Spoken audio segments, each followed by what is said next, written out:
I broke into St. Michael's Catholic Church in Kano, Nigeria, with 7 men during evening mass, carrying a lighter and a plan to burn the Eucharist in front of the congregation and prove to everyone watching that the Jesus they worshipped was powerless. But the moment we reached the altar and I raised my hand to take the bread, my arms stopped moving. Every one of my men stood frozen where they stood, and what followed in that church is something I have tried to describe accurately for years and still cannot fully do justice to. Have you ever been so certain you are fighting for God that the thought of God fighting back never once entered your mind? My name is Ibrahim Yusuf As-Sadiq. I am 29 years old, and on the evening of November 14th, 2018, I led 7 men through a broken vestry window into St. Michael's Catholic Church on Ibrahim Taiwo Road in Kano, Nigeria, during the celebration of Mass, with one purpose: to seize the consecrated host from the priest's hands and burn it on the altar steps where the entire congregation could see. I had no idea that the Jesus I planned to destroy that evening had been present in every room of my life long before I arrived at his house with fire in my pocket. I grew up in the Fajr district of Kano, in a neighborhood so saturated with Islam that the 5 daily prayers were not reminders but rhythms the whole street moved to. My father, Alhaji Yusuf Musa Al-Sadiq, was a respected Islamic scholar who taught at the Kano State College of Islamic and Legal Studies and had performed Hajj 4 times. He was a serious man who treated theological error the way other men treat physical danger, with alertness and the instinct to correct it immediately. My mother, Aisha, ran a Quran school for girls in the back rooms of our compound, and the sound of children reciting was the sound of our mornings for as long as I can remember. In our household, faith was not a private matter. It was the architecture of everything: the walls, the schedule, the way meals were eaten and guests welcomed and disagreements resolved. All of it built on the foundation of submission to Allah. I memorized the complete Quran by age 14. Faster than any student my father had ever taught. He did not praise easily, but the afternoon I completed it, he placed both hands on my head and prayed over me for a long time, and I felt in that moment I had become exactly who I was supposed to be. While other boys in Fage played football on the dirt roads after school or bought roasted corn from the market stalls on Friday evenings, I was in my father's library reading commentary or sitting in the mosque long after the congregation had gone home. The elders called me a gift to the community. My father's colleagues at the college would ask about me by name when they visited. I fasted Ramadan from the age of 8, added voluntary fasts on Mondays and Thursdays before I was 12, and never missed a prayer in any condition: sick, traveling, exhausted, because the idea of offering less than everything seemed like a contradiction I was not willing to live with. I was not performing devotion for anyone watching. I simply loved what I believed with the whole weight of myself, and I had never been given a reason to doubt it. My father taught me about Christians plainly and early. Christianity was a corruption of the original message given to the prophet Isa. The Trinity was a human invention with no basis in divine revelation, and the Eucharist, this practice where bread was declared to be the actual body of a man, was shirk in its most elaborate and seductive form, dressed in ritual and incense to make the worship of a creature appear sacred. The churches in Kano were a visible provocation to every Muslim who understood this. By 19, I was a committed member of a network challenging Christian expansion in northern Nigeria. We leafleted near churches on Sunday mornings, challenged building permits through community pressure, and confronted missionary teams publicly. I was known as someone who could argue and would not back down, and both felt like forms of service. By 28, I was a finance officer at a trading company in the Central Market District, engaged to a woman named Hafsat, whose father was an imam in Tudunwada and who carried herself with the dignity I associated with genuine belief. We were to marry the following spring. I had stability, direction, a family whose respect I had earned, and a certainty about God that had never been seriously challenged. I had everything. Ask yourself this question. Have you ever lived so completely inside a set of beliefs that the idea of their being wrong felt less like a possibility and more like a language you simply did not speak? The trigger came in October of 2018. A senior figure in our network, a man I will call Brother Noura, brought news that a priest at St. Michael's Church had been giving recorded talks that were circulating widely on WhatsApp in our area, describing the Eucharist as a living encounter with Jesus Christ, and explicitly inviting Muslims to come and witness it for themselves. Brother Noura played one of the recordings for us at the meeting. The priest's voice was calm and entirely certain. He said the Jesus present in the Eucharist was the same Jesus who had healed the sick and raised the dead, and that this presence was not locked behind religious membership, but accessible to anyone willing to come with an open heart. The room was very quiet when the recording ended. Brother Noura set his phone down and said that the most dangerous lie is always the one told gently. He said someone needed to walk into that church during Mass, take the Eucharist, and demonstrate in front of the full congregation that it was bread and water and nothing beyond that. No supernatural presence, no living God, ordinary matter. I volunteered before he finished the sentence.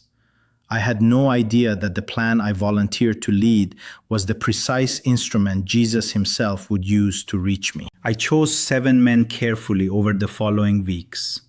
Musa, a university student with controlled anger that made quiet men dangerous. Kabir, who had grown up beside a church compound and carried years of accumulated grievance in his posture. Dauda, my cousin, who trusted me without question. We identified the vestry window on the north side of St. Michael's with a loose iron bar and tested it twice during weekday visits. Evening Mass on Thursday ran from 6 to 7:30. We would enter through the vestry during the distribution of communion, reach the altar, and I would hold the host to the lighter, show the congregation what burned and what did not. The plan felt airtight and righteous. The night before, I prayed Tahajjud alone at 2 in the morning, asking Allah to steady my hands and honor the intention behind the action. When I sat up afterward, a stillness settled over the room that was different from ordinary quiet, heavier, more deliberate, a pressure in the center of my chest that was not pain and not fear, but was insistent in the way that something trying to be heard is insistent. I told myself it was Shaitan, creating resistance against righteous work. I lay down and barely slept. Ask yourself this question. Have you ever felt something trying to reach you and chosen not to hear it because hearing it would cost you everything you had already decided to be? We arrived at the north side of St. Michael's at 6:30 on that Thursday evening in November.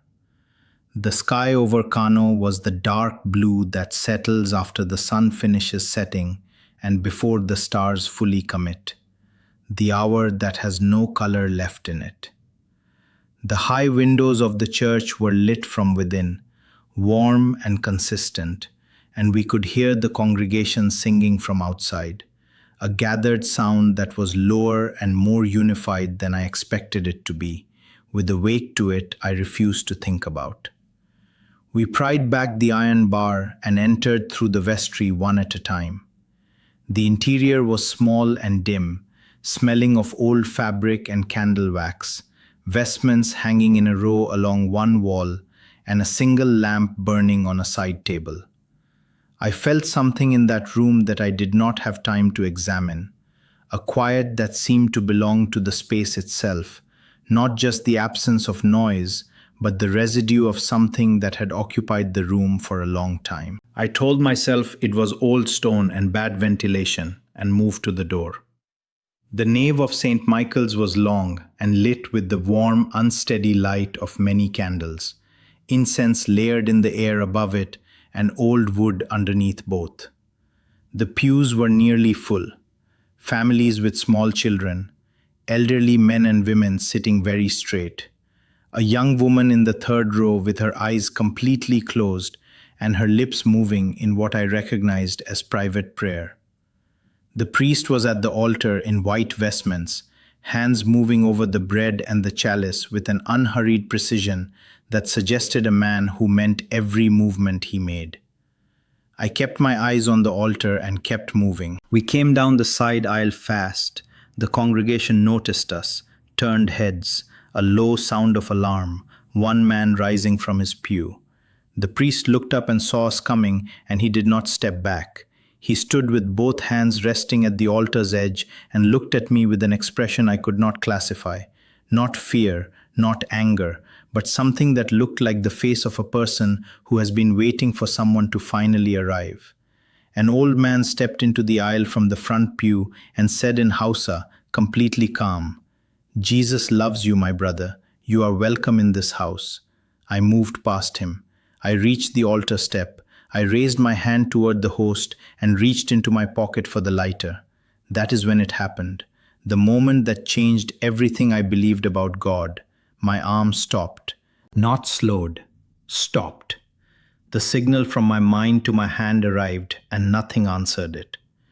I stood at the altar of St. Michael's Church with my hand 6 inches from the host, and I could not close the distance, and I could not bring my arm back down. Then the heat began. From the direction of the altar, moving toward me, entering my raised hand first and spreading through my wrist and forearm and into my chest the way warmth moves through cold stone, slow and thorough and completely uninterested in being stopped. It was not painful. It was enormous in a way I have no accurate word for. The sensation of something so much larger than me that all my arguments and certainties became briefly visible as the small things they had always been. I looked at the host. The bread was glowing, not reflecting the candle flames on either side of it, generating light from inside itself. White at the center, deepening to gold at the edges. Steady and sourceless and entirely undisturbed by the fact that I was standing 18 inches away with a lighter in my pocket and destruction as my explicit intention. I have thought about alternative explanations for what I saw at that altar for years, and I have not found a single one that holds. Musa, standing behind my left shoulder, made a sound I had never heard come from a grown man's body and dropped to the floor. Kabir went down on my right without a word. I heard the others behind me, the soft, successive percussion of knees finding stone, one after another, my 7 men going to the floor of St. Michael's Church while I was still standing with my arm raised and my mind issuing commands my body would not obey. And then the knowing arrived. Not sound moving through air into ears, something that moved through the heat in my chest and carried meaning the way a name carries a person. Not assembled word by word, but arriving whole and complete, the way you know your own face in a mirror, the way you know you are alive. It carried identity. It said without syllables, but with the full weight that syllables carry, I know you.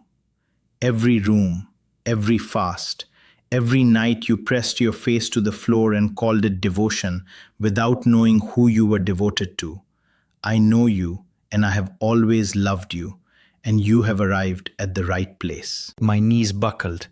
The marble step came up, and I was on the floor weeping in a way I had never wept in my life. Not quietly, not with any composure, tears on the stone and my whole chest breaking open with something that was not grief and was not fear, but was more like a dam giving way under pressure that had been building for 29 years. I could not have stopped if I had tried. Around me, all 7 men were on the floor, some weeping, one face down on the stone in absolute silence. The congregation had gone completely still.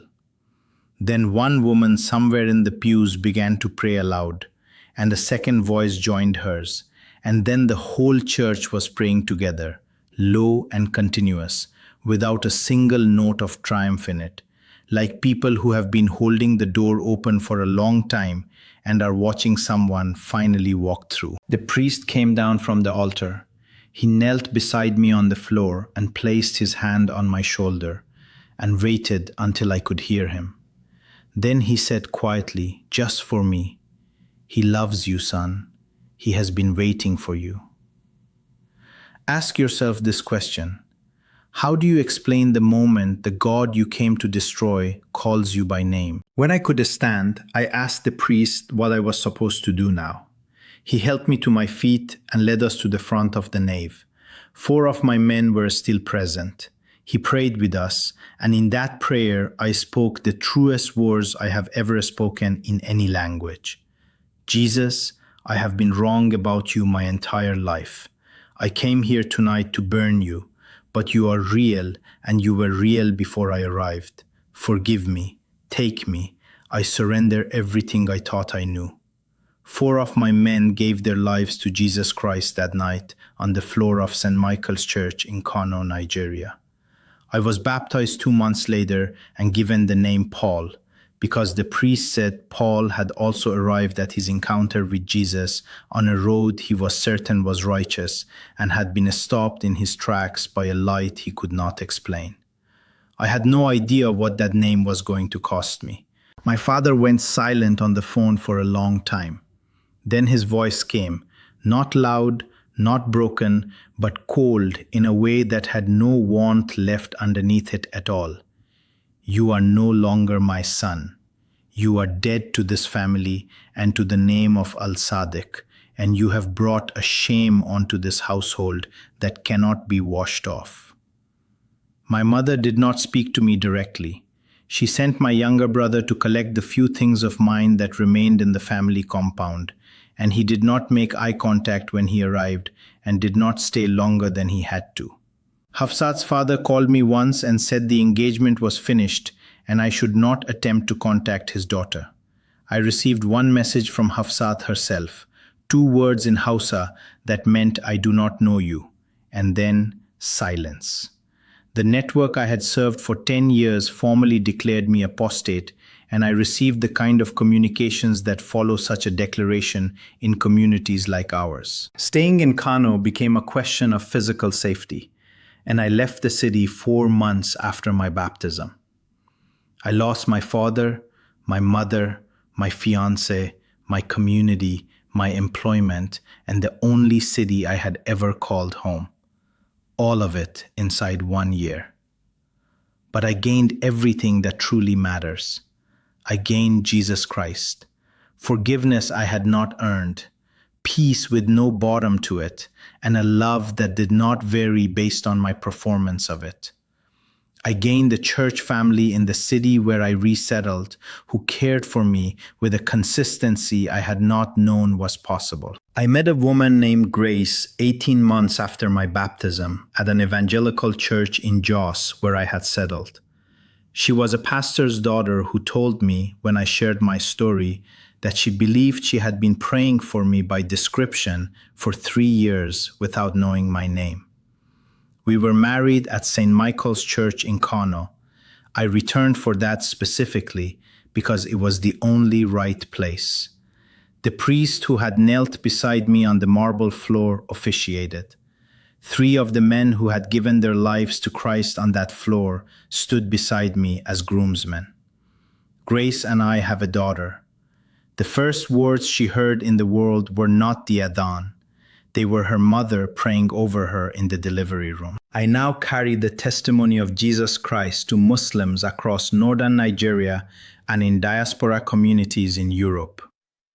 I had no idea on the night I broke into St. Michael's to burn the Eucharist that more than 70 Muslims would eventually come to faith in Christ through hearing what happened at that altar. I still write to my parents twice a year. I have received nothing back. I pray for them with the same discipline they once taught me. I returned to that altar once and stood in the exact place where my knees had given way. I placed my hand on the marble step and stayed a long time. The man who walked in with fire in his pocket no longer exists. In his place stands a follower of Jesus Christ who would lose every earthly thing again before denying the name of the one who met him there. If Jesus can love someone like me, a man who broke into his house with a lighter and fully formed destruction in his hands, then there is no story you carry that places you past his reach. No matter what you have done or where you come from, the same Jesus who froze my arm at the altar of St. Michael's is present right now through this testimony, reaching toward whatever in you is most defended and most tired of defending itself. He is not asking you to resolve every question first. He is not waiting for a more worthy version of you to arrive. Look inside your own heart right now. Jesus is calling you right now. Not at the end of this video, not when you feel ready, but in this exact moment. Will you let him in?